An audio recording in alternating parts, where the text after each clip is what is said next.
और अहम खबर देंगे आपको। वज़ीर आज़म ने सानिया निश्तर और एहसास टीम को मुबारकबाद दी है। वर्ल्ड बैंक ने एहसास प्रोग्राम को समाजी तहफ़्फ़ुज़ पर दुनिया के 4 बेहतरीन प्रोग्राम्स की फहरिस्त में शामिल किया है। वज़ीर आज़म सानिया निश्तर और उनकी टीम को मुबारकबाद पेश करता हूँ, वज़ीर आज़म इमरान खान ने ट्वीट किया है। वज़ीर आज़म इमरान खान ने सानिया निश्तर और एहसास टीम को मुबारकबाद दी है।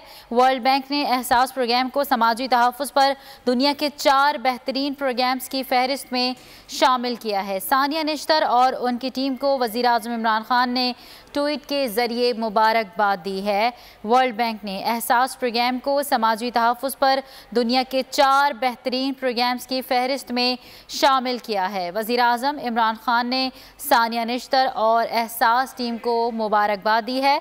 सानिया निश्तर और उनकी टीम को मुबारकबाद पेश करता हूँ, वज़ीर आज़म इमरान खान ने ट्वीट किया है।